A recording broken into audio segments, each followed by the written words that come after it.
नमस्कार, स्वागत है आपका। आपके साथ मैं हूं सपना दुबे। बाबर एक ऐसा नाम जो भारत के इतिहास के पन्नों में बड़े ही रहस्यमयी तरीके से दर्ज है।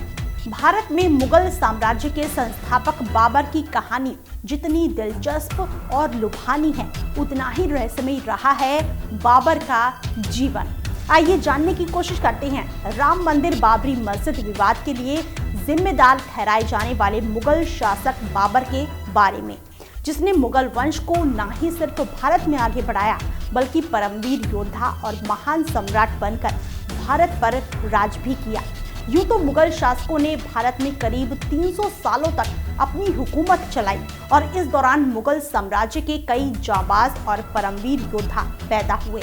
लेकिन अगर भारतीय इतिहास में किसी सम्राट का वर्णन इतना रहस्यमयी तरीके से देखने को मिलता है, तो वो है मुगल वंश का महान शासक ज़हीरुद्दीन मोहम्मद बाबर। 14 फरवरी 1483 को मध्य एशिया के समरकंद राज्य और उज्बेकिस्तान के अंदीजान में जन्मे बाबर के व्यक्तित्व में संस्कृति, साहसिक उतार चढ़ाव और सैन्य प्रतिभा जैसी खूबियां कूट कर भरी हुई थी।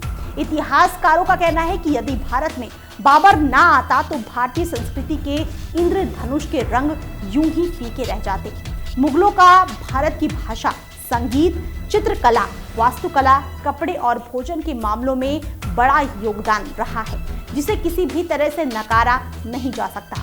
इतिहास को जानने वाले तो ये भी कहते हैं कि अयोध्या की विवादास्पद बाबरी मस्जिद बाबर द्वारा नहीं बनवाई गई थी। अब इस बात की पुष्टि तो नहीं की गई है, लेकिन कुछ इतिहासकारों का दावा है कि भारतीय इतिहास में बाबरी मस्जिद का जिक्र बाबर के जिंदा रहने तक या उसके मरने के कई 100 सालों तक भी नहीं मिलता। बाबर के पिता उमर शेख मिर्जा तैमूर के वंशज थे, जबकि माता मुगल जाति के विख्यात चंगेज खां के वंश में खान यूनस की पुत्री थी। मुगल शासक बाबर की रगों में तुर्कों के साथ साथ मंगलों का भी खून बहता था। काबुल पर हक जमाकर खुद को मुगल प्रसिद्ध करने वाले बाबर के व्यक्तित्व के बारे में बहुत कुछ कहा जाता है। कुछ इतिहासकारों का मानना है कि पिता उमर शेख से बाबर को बेहद कम उम्र में ही शराब पीने की लत विरासत में मिली थी। उन्हें शराब पीने का बेहद शौक था। अक्सर बाबर के पिता शराब पीते समय बाबर को भी चखने का न्योता देते थे। इसके अलावा बाबर के पिता को कबूतर पालने का भी बड़ा शौक था।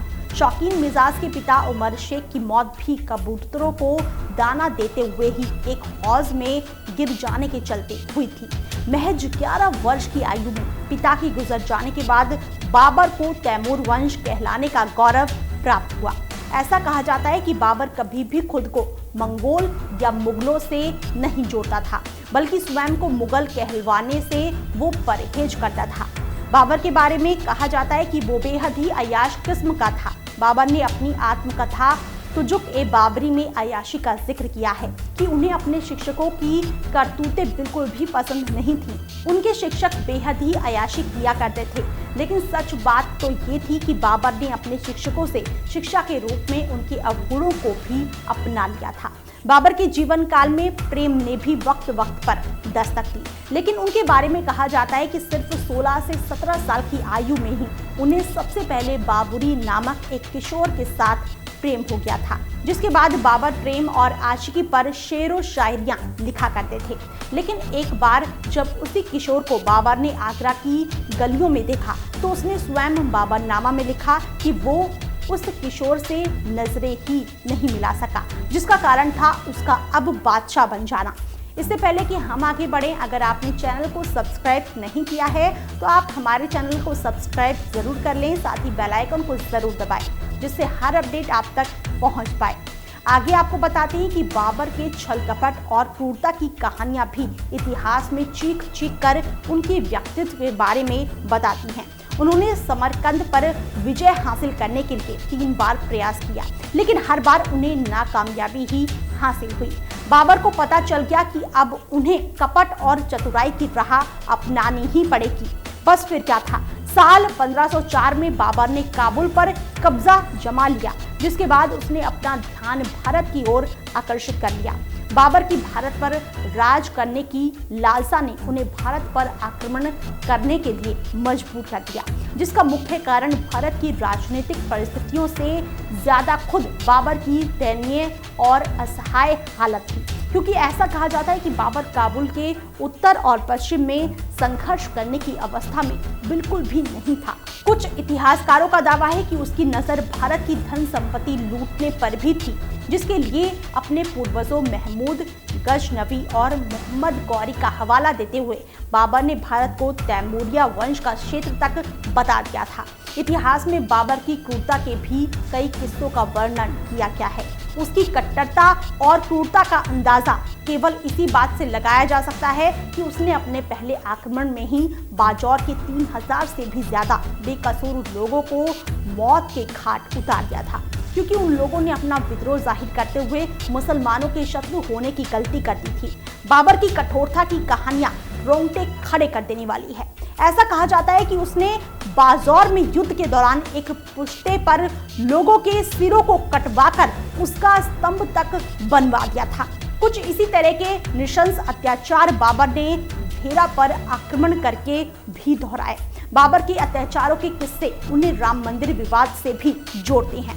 बाबर के बारे में ऐसा कहा जाता है कि उसने अपने पूर्वजों की तर्ज पर क्रूरता जारी रखी और मुसलमानों की हमदर्दी पाने की खातिर उसने न केवल हिंदुओं का नरसंहार किया, बल्कि हिंदुओं की आस्था को भी चोट पहुंचाते हुए कई हिंदू मंदिरों को नष्ट कर दिया। बाबर ने भारत में कई मस्जिदों का निर्माण करवा दिया और यही कारण है कि कहा जाता है कि बाबर की अनुमति पर ही मीर बाकी ने अयोध्या में राम जन्मभूमि पर प्रसिद्ध मंदिर को तुड़वाकर बाबरी मस्जिद का निर्माण करवा दिया था।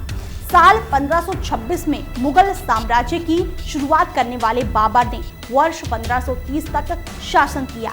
क्या आप जानते हैं कि बाबर ने साल 1507 ईस्वी में बादशाह की उपाधि धारण की, जिसे आज तक कोई तैमूर शासक धारण नहीं कर पाया है। मुगल साम्राज्य की स्थापना भी बाबर की कौशलता का प्रतीक माना जाता है। भारत में मुगल वंश की स्थापना पानीपत के प्रथम युद्ध में दिल्ली सल्तनत के अंतिम लोधी वंश के सुल्तान इब्राहिम लोधी के घुटने टेकते ही हो गई। इस युद्ध में जीत हासिल करने के लिए बाबर ने पहली बार तुगलमा युद्ध नीति का इस्तेमाल किया था। वैसे भारत पर शासन करने के लिए बाबर ने 5 बार हमला किया। इसके अलावा क्या आप जानते हैं कि बाबर को भारत पर आक्रमण करने का निमंत्रण पंजाब के शासक दौलत खान लोधी और मेवाड़ के शासक राणा सांगा की ओर से मिला था। पानीपत के इस युद्ध के बाद लूटी गई धन संपत्ति को बाबर द्वारा उसके सैनिक अधिकारियों, नौकरों और सगे संबंधियों में बांट दिया गया था। इसी बंटवारे के तहत बाबर के उत्तराधिकारी हुमायूं को कोहिनूर हीरा प्राप्त हुआ था, जो आज अंग्रेजों के कब्जे में है। भारतीय इतिहास में बाबर की क्रूरता के साथ साथ उनकी उदारता के भी कई किस्से हैं। ऐसा माना जाता है कि भारत पर विजय हासिल करने से प्रसन्न हुए बाबर ने दिल खोलकर सभी काबुल वासियों में एक एक चांदी का सिक्का उपहार के तौर पर दिया था। बाबर ने यूं तो कई युद्ध लड़े और मैदान फतेह किए, लेकिन साल 1526 में पानीपत का प्रथम युद्ध, वर्ष 1527 में खनवा का युद्ध, 1528 में चंदेरी का और 1529 में घाघरा का युद्ध उसके द्वारा लड़े गए प्रमुख युद्धों में शुमार है। बाबर का जीवन काल जितना दिलचस्प रहा, क्या आप जानते हैं कि उसकी मौत से भी कई रहस्यमयी कहानियां जुड़ी हैं। दरअसल बाबर की मौत का इतिहास बेहद ही दिलचस्प है। कई इतिहासकारों का दावा है कि बाबर ने अपने पुत्र हुमायूं को अपनी जागीर संभालने के लिए भेजा था, लेकिन इस दौरान हुमायूं बेहद बीमार पड़ गया और उसे गंभीर अवस्था में नाव के जरिए आगरा लाया गया। हुमायूं का ऐसा हाल देख उसके हकीमों को भी समझ नहीं आ रहा था कि आखिर इसका क्या उपचार है। कहा जाता है कि उस समय की मशहूर फकीर अबुक्का ने बाबर को सुझाव दिया कि वो अपनी सबसे कीमती वस्तु को दान करते हुए खुदा से हुमायूं की जिंदगी के लिए प्रार्थना करे, जिसके बाद बाबर ने खुद को ही सबसे कीमती बताते हुए खुदा से इबादत की कि हुमायूं की बीमारी उस पर आ जाए और वो पूरी तरह से स्वस्थ हो जाए। इस पूरे घटनाक्रम के बाद ऐसा कहा जाता है कि बाबर धीरे धीरे बीमार और हुमायूं स्वस्थ होने लगा।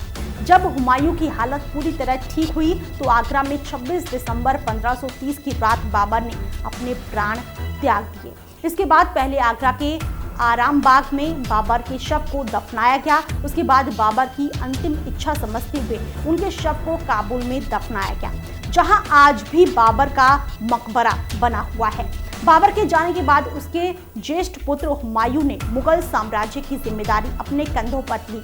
भारतीय इतिहास के पन्नों में बाबर के व्यक्तित्व के बारे में कई कहानियां दर्ज हैं, जिनके बारे में ठीक से पुष्टि तो नहीं की गई, लेकिन निश्चित तौर पर भारतीय इतिहास को जब जब भी खंगाला जाएगा तो बाबर का नाम हर बार बाहर निकल कर आएगा।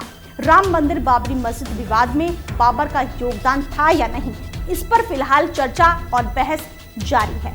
फिलहाल इतना ही। बाकी ऐसी और वीडियोस के लिए आप चैनल को सब्सक्राइब करना ना भूलें। आप देख रहे हैं नेट्रिक न्यूज, साहस सच कहने का।